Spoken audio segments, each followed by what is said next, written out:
여러분 안녕하십니까. 아침의 매일경제, 저는 이상훈입니다. 축구장 200개가 넘는 면적의 나무가 또 불에 탔습니다. 대형 산불이요. 올해만 몇 번째인지 알 수가 없습니다. 너무 많기 때문에요. 이럴 때 필요한 거는요, 시원하게 비가 좀 내리는 건데 지금 보면 비는 찔끔 오고 바람만 강하게 불고 있어서 더 답답한 상황입니다. 자, 그럼 일면 기사부터 바로 출발하겠습니다. 먼저 매일경제 보시죠. 성장이 꺾인 IT 공룡, 채용 다이어트다. 채용 다이어트, 그렇다면 뭔가 줄인다는 뜻인데요. 좀 더 보죠.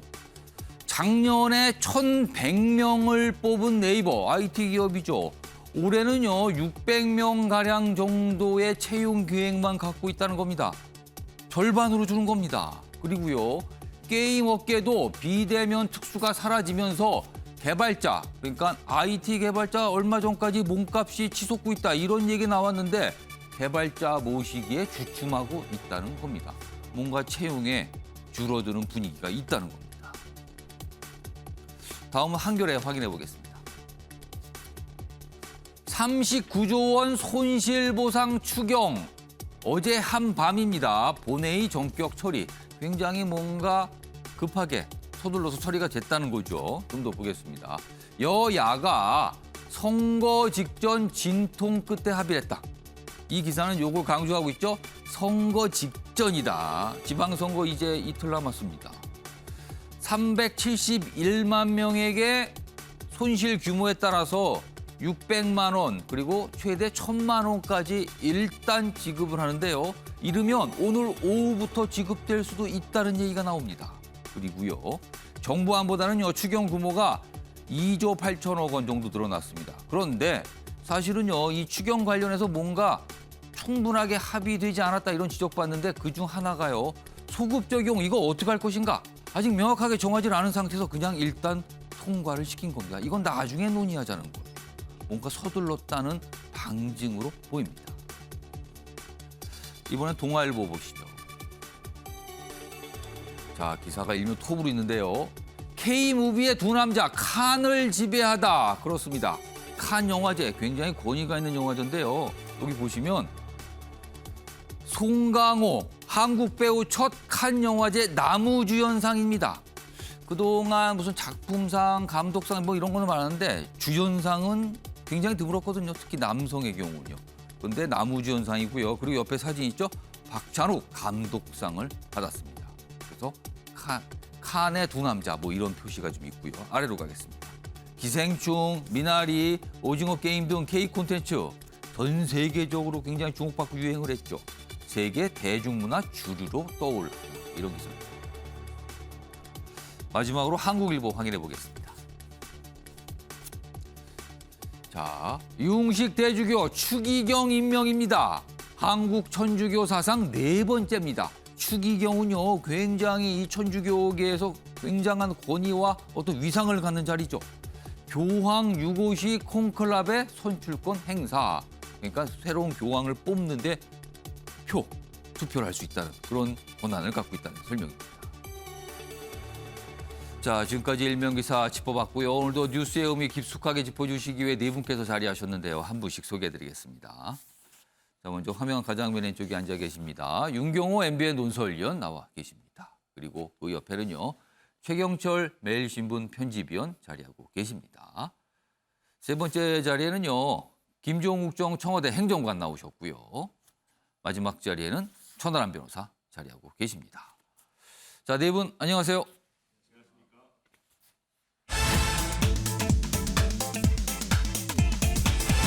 아침의 매일경제 첫 번째 이슈 키워드로 확인해 보겠습니다. 셈법 복잡하다. 뭔가 계산을 하는데 굉장히 복잡한 계산이 가고 있다는 거죠.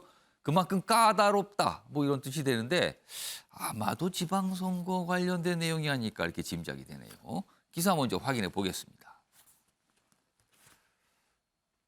하루에도 수십 번씩 000 후보입니다. 이런 전화 요즘 참 많이 받으시죠? 뭐 받으시는 분도 있지만 아예 이상한 번호 또 안 받으시는 분도 많거든요. 이런 전화가 많다는 건데. 그런데요, 응급실, 소방서 등 선거운동 전화로 골치다. 그러니까 이게 단순히 휴대전화, 핸드폰으로만 오는 게 아니라 유선전화, 사무실에 있는 전화로도 이렇게 온다는 거예요. 그럼 사무실 전화는 사실 일을 하는 용도로 써야 되는데 유선전화 수신 차단 규정이 없어서 공직선거법 개정 목소리가 높다 이렇게 돼 있습니다. 이와 관련된 기사 하나 더 있거든요. 마저 확인해 보겠습니다. 이런 경우도 있군요. 서울에 사는데 강원 후보자 전화, 문자는 왜 오는 겁니까 도대체? 이겁니다. 그렇죠. 서울 사시는 분하고는 전혀 상관이 없어요. 경기도나 다른 지역에 사시는 분은 다른 지역에서 전화가 와요. 관계가 없는데. 하루 20건씩 무차별 지지 호소에 큰 불편이다. 정당마다 구축된 유권자 DB를 활용하는 것 같은데요. 일부에서는 브로커를 통해 연락처를 수집하는 경우도 있다. 뭐 기사 이렇게 전하고 있고요. 불법 개인 정보 때는 처벌될 수도 있다는 겁니다. 이 얘기 좀 해보죠. 전화람 변호사. 일단 무선 전화건 유선 전화건 다 온다는 거예요. 근데 특히 이거 어떻게 막을 방법이 없나요? 유선과 무선 각각 나누면 이게 어떤 해결책이 있습니까? 이게 사실 저도 굉장히 귀찮습니다. 저도 뭐 예. 하루에 수십 건씩 문자도 많이 오고 전화도 굉장히 오는데요. 오늘 때는 막 회의를 하고 있는데 계속 전화가 와요. 네, 그리고 뭐 받자마자 굉장히 큰 목소리로 뭐 누구누구입니다 이렇게 하니까 깜짝 놀랄 때도 있고 그렇습니다. 우선 결론부터 말씀드리면 이게 임의로 전화번호를 추출해서 전화를 거는 방식을 유선과 무선 모두를 사용하고 있습니다. 예. 근데 유선 같은 경우에는 이걸 RDD라고 하는데 예. 이제 임의의 전화번호를 추출해서 전화를 거는 것을 막는 규제가 전혀 없습니다. 그러면 그 임이라는 거는 이른바 이제 기계가 컴퓨터가 전화번호를 이렇게 만들어내는 거예요? 맞습니다. 난수로 그냥 임의의 번호를 추출해가지고 그러면 안 걸리는 전화도 있고 걸리는 전화도 있고 막 이러는 거네요. 그렇죠. 그리고 지역이 뭐 어딘지도 사실 정확하게 단정하기 어렵고 근데 이제 이렇게 임의의 번호로 계속해서 ARS 전화를 거는 것을 현재로서는 막는 규제가 전혀 없는 상황. 유선의 경우는. 유선의 경우에.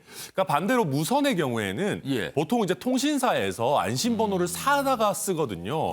근데 여기에 대해서 이제 우리 소비자들이나 이제 무선 이용자 같은 경우에는 통신사 측에다가 내 번호는 안심번호로 제공하지 말아달라라고 요청을 할 수는 있습니다. 따로 요청을 할 수가 있다는 거예요? 그렇습니다. 이렇게 요청을 해두면 이런 식의 뭐 경선 전화라든지 뭐 정당의 홍보 전화라든지 이런 걸 차단할 수는 있는데 이것도 어디까지나 사전에 요청을 한 소비자에 대해서만 이런 절차를 뭐 제공하고 있는 일일이 신경을 써야 된다는 거네요. 네, 그렇습니다. 이거 좀 어떻게 안 됩니까? 이번 선거에 어차피 뭐 늦었다고 치고요.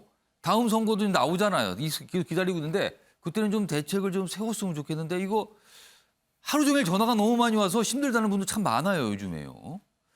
자, 일단 지방선거 관련해서 이런 현상이 한 가지가 있고요. 다음 기사 하나 보겠습니다. 사전투표를 좀 다루고 있어요.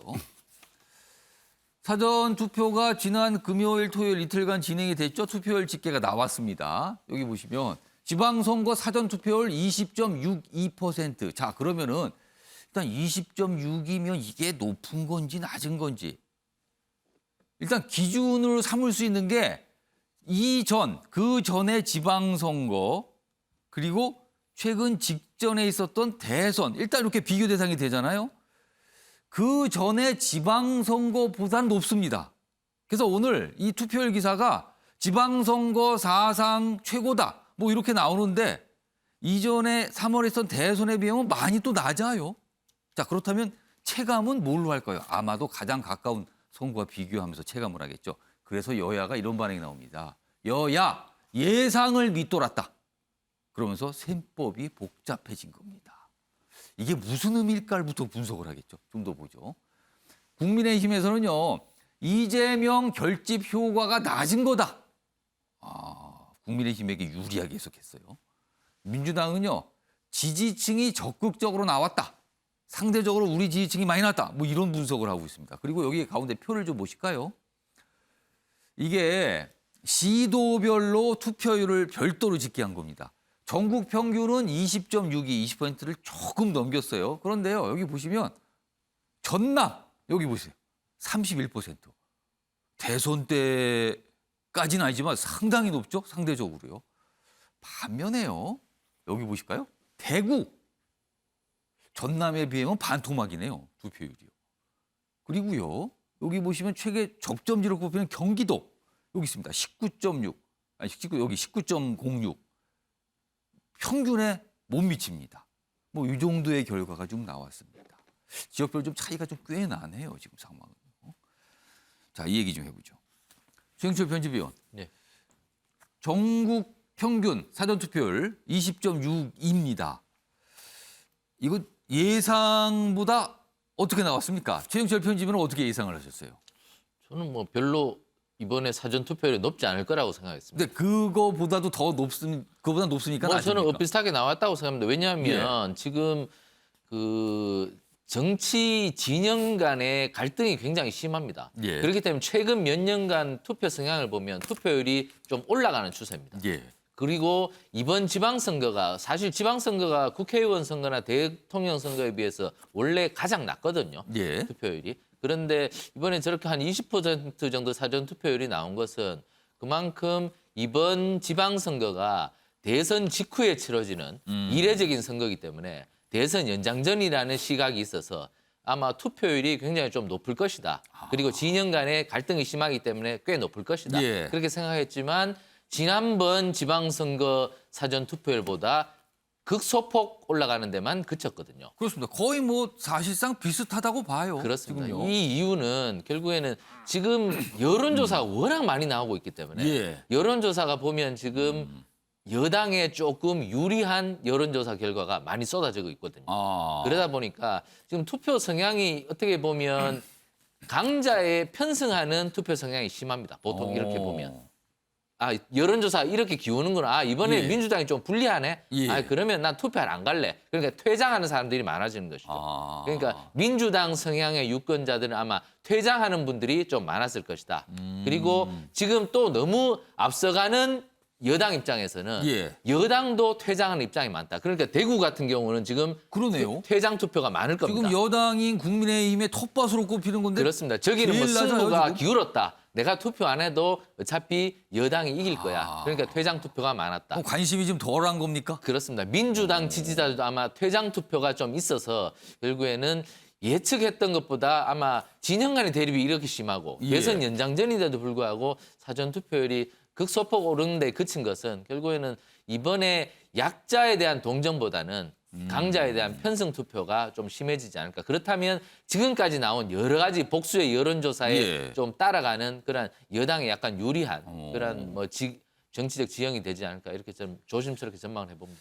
아직은 모릅니다. 그리고요, 지난주부터 이제 여론조사 공표 금지 기간에 지금 들어가 있거든요. 그러니까 좀 여론조사를 설사 하더라도 그걸 공개하면 안 되는 상황이고. 그러니까 한 일주일 정도는 잘 몰라요, 지금 어떤 흐름인지는. 자, 그래서 이런 투표를 보고 이제 여러 가지 계산들을 해보는 거죠. 이게 무슨 뜻일까? 그러니까 각 정당이 굉장히 바쁜 거죠. 이런 걸 분석하냐고요. 자, 윤경호 의원님. 이 투표율, 일단 예상을 하신 것과는 어떤 차이가 있는지, 그리고 이게 어떤 의미를 가질지요. 저는 현격하게 낮게 나왔거든요. 아. 저는 사전 투표 굉장히 굉장히 높을 걸로 보셨는데. 생각했습니다. 왜냐? 사전 투표라는 게 지금은 굉장히 편리함의 그렇죠. 상징이 됐어요. 사실상 이틀 사전 투표일 포함하면 사흘 정도 투표할 수 있는 기간이에요. 본인의 주소지에 있는 투표소 아닌 곳에 그렇습니다. 전국 어디든지 가서 그렇습니다. 여행하면서 투표해서 우편으로 간다는 건 굉장히 편하잖아요. 예. 그걸 반영하는 게 저기 도표에 있습니다만 대선과 총선, 네. 그러니까 최근에 치러진 대선과 총선의 사전 투표가 예. 그 전에 비해서 얼마나 높아졌는가를 보면 그렇습니다. 얼마나 사전 투표를 편리함의 예. 수단으로 유권자들이 받아들였느냐 그 변화를 읽게 해주거든요. 그런데 이번 지방선거는 자료화면에 나옵니다만 지난 2018년에 비해서 거의 차이가 없잖아요. 그러네요. 이 얘기는 나중에 이번 6월 1일 본투표를 포함한 이번 8대 지방선거의 투표율이 굉장히 낮을 것을 미리 비춰주는 것 같다. 근데 지금 정치권에서는 이 지방선거조차도 극한의 진영 대립, 유권자도 갈라져서 지금 대립하고 있다. 그렇기 때문에 자극을 서로 받아서 투표를 많이 할 거다. 이런 전망이 있었거든요. 그러나 제가 보기에는 아마 이번 지방선거의 투표율은 예. 지난번 2018년이 나옵니다만 60%갓 넘겼죠. 아마 훨씬 못 미치지 않을까 저는 생각합니다. 예. 여러 이유 우리 최경철 의원이 방금 분석을 잘 해준 거기에도 있을 것 같고요. 예. 제가 보기에는 대통령 선거를 치르고 불과 뭐 얼마 되지 않아서 예. 불과 이 투표로 따지면 3달도 안 돼서 그렇습니다. 치러지는 이런 게 오히려 유권자들에게 예. 어필을 못했다. 그리고 피로감을 오히려 줬다. 식상함을 줬다. 예. 뭐 이런 생각도 들어서 저는 이 낮은 사전 투표율이 예. 결국 지방선거 전체의 본투표율도 낮을 거를 미리 암시한다라는 생각이 들고요. 그럼에도 불구하고 사전 투표라는 제도는 예. 앞으로 굉장히 활용이 많이 될 거예요. 그렇죠. 아마 사전 투표가 본 투표의 절반을 넘는 게 멀지 않았을 거라고 저는 생각하거든요. 예. 그런 점에서 아까 앵커가 여론조사 결과 공표 금지 예. 얘기했지 않습니까? 이거 전형적으로 사전 투표에 나선 분들은 하루 정도만 공표 금지에 영향을 받아요. 예. 본 투표에 나선 분들은 일주일 동안 영향을 받잖아요. 그렇죠. 이 두 가지의 형평성의 차이 이런 것들이 앞으로 보완이 돼야 될 것이다 예. 라는 생각이 듭니다.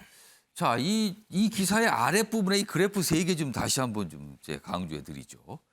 여기 보시면 일단 맨 앞에가 지방선거가 있잖아요. 근데 지방선거 보시면 4년 전에 같은 지방선거하고 비교하면 거의 비슷하잖아요. 조금 늘었어요. 그래서 이것만 보면은 지방선거 사상 가장 높은 사전투표율이다. 이렇게 볼 수가 있어요. 그런데요. 옆에 다른 선거하고 비교를 해보면 대선, 총선 각각 있었잖아요. 대선은 최근에 올해 있었고 총선은 2020년에 있었고.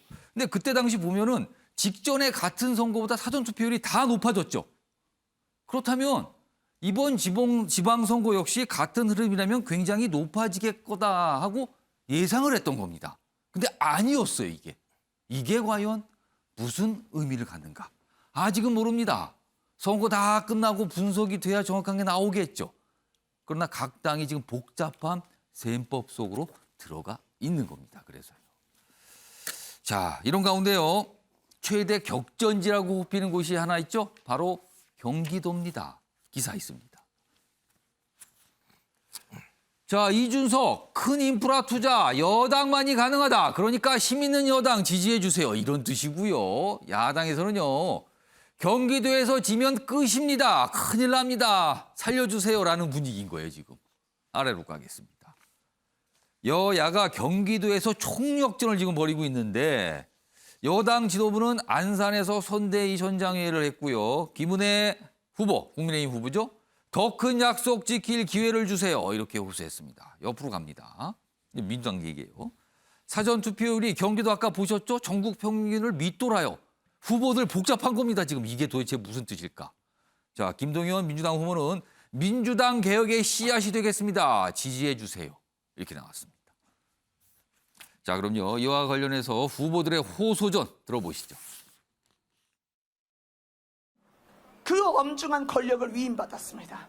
권력은 국민으로부터 나오고 그 권력을 위임받은 자, 저 김은혜는 이 권력을 다시 주민 한 분 한 분에게 돌려드려야 됩니다.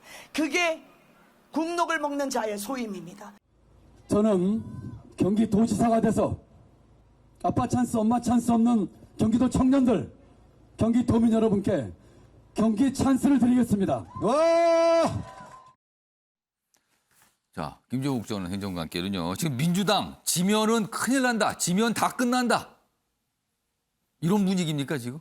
뭐 일단 기본적으로 이번 지방선거의 승패를 좌우할 수 있는 지역 자체가 경기도지사 선거의 성패다라고 얘기를 했었고, 만약 경기도지사 선거에서 민주당이 대선에 이어서 만약에 승리를 할 경우 예. 나름대로 국민들이 대선 패배에도 불구하고 민주당에게 여전히 가능성들을 보여준다라고 할 수 있는 측면들이 그렇죠. 분명히 있는 경기도만 거죠. 보면 대선 때 한 5%포인트 네. 격차로 앞섰거든요. 경기도에서만. 그렇습니다. 거기다가 또 이제 이재명 후보가 개항을에 출마를 하게 되면서 거의 이제 경기도와 인천이란 두 지역 자체가 이 지방선거의 가장 중심으로 등장할 수밖에 없는 상황이 예. 된 측면이 분명히 있기 때문에 민주당 입장에서는 이 두 군데에 사활을 걸 수밖에 없는 상황이 됐다라고 예. 하는 측면이 하나가 있는 것이고요. 예. 이제 또 하나는 김동연 후보라고 하는 아주 특이한 후보가 있는 거죠. 그러니까 민주당과는 다른 어떤 결을 가지고 있는 후보인 거죠. 예. 그러니까 흑수저 출신에다가 자수성가했었고 경제관료 출신의 상당히 좀 예를 들면 뛰어나다는 평가를 받았던 인물이기 때문에 예. 이 인물마저도 만약에 경기도 그러니까 5%를 이긴 그 경기도 지역에서 만약에 민주당이 패배했을 경우는 예. 이번 지방선거 관련해서 소위 국민 유권자들이 민주당에게 완전히 등을 돌렸다고 할 수밖에 없는 측면들이 분명히 그러니까 있고요. 김동연 후보는 이른바 강성 민주당 지지층보다는 중도층에 호소할 수 있는 후보다 이렇게 판단했다는 네네, 겁니까? 그렇죠. 예, 인물론이 먹힐 수 있을 만한 인물이라고 생각을 했던 거죠. 예. 그래서 막판에 예를 들면 민주당으로 들어와서 예. 경기도 지사 후보로 나온 측면이 있고요. 근데 마지막으로는 경기도가 우리나라에서 가장 큰 인구를 가지고 있는 지역이기도 그렇습니다. 합니다. 이 지역에서 만약에 민주당이 승리를 하게 된다면 예. 제가 볼 때는 윤석열 정부를 견제할 수 있는 힘을 얻을 수 있는 측면들이 있고 또 8월 전당대회와 관련해서 민주당이 의미 있는 혁신을 어떤 나아갈 수 있는 예. 방법, 근거들이 만들어지게 되는데 만약 그것마저 얻게 됐을 때 소위 8월 전당대회에서 어떤 내용을 가지고 국민들에게 설명할 수 있을 것인가라는 경기도에서 측면에서는 패한다면. 예, 상당히 큰 문제가 있어서 아마 모든 민주당의 당력을 두 군데겠죠. 경기지사 선거 승리, 그다음에 인천 계양을 소위 0.73%밖에 안 되는 것으로 석패했던 이재명 후보를 소위 복권시키자라고 하는 측면 이 두 가지가 핵심적인 선거이기 때문에 이 두 가지가 만약에 달성된다면 제가 볼 땐 유권자들이 대선 패배에도 불구하고 균형을 맞춰주고 있구나라고 얘기할 수 있지만 그렇지 않다면 제가 볼 때는 민주당이 상당히 장기간 예. 어둠의 터널에 갇힐 가능성이 높다고 판단이 됩니다. 여기서 지금 경기서 지면 뭐가 끝난다는 건데 뭐 더 구체적으로 말하면 끝장이 난다는 소리예요. 지금 진다면은. 자, 끝장이 난다는 건 누가 끝장이 난다는 겁니까, 그러면은? 끝장이 난다라고 얘기하는 거는 뭐 다 아시겠습니다만 이재명 후보가 그러니까 0.73%밖에 안 되는 석패를 했음에도 불구하고 예. 많은 국민들이 솔직히 왜 나오는가에 대해서 의구심이 많았어요. 분명히. 예. 3개월도 안 된 상황에서. 근데 거기서 만약에 패배했을 경우 이재명 후보에 대한 국민적 지지가 예. 어떻게 변동될 것인가의 문제가 분명히 있는 것이고요. 예. 그렇다면 민주당의 중심적인 인물이 이재명 후보 아니겠습니까? 근데 이재명 후보의 정치적인 입지가 흔들리는 상황에서 민주당이 어떤 방향의 개혁을 갈 수 있을까, 혁신할 수 있을 것인가라고 하는 또 다른 의문점이 분명히 있기 때문에 예. 이재명 후보의 정치적인 생명력과 민주당의 혁신 과정이 두 가지 같이 연동되어 있는 측면들이 분명히 있는 거죠. 저는 그런 측면에서 간절하게 민주당 지지층들 같은 경우는 경기도 선거에서 예. 승리하기를 바라겠죠. 그러니까 굉장히 지금 절박하고 안간힘을 쓰고 있다는 거죠. 그러나 상황은 녹록치 않다 지금. 뭐 이런 기사들이 계속 전해지고 있습니다.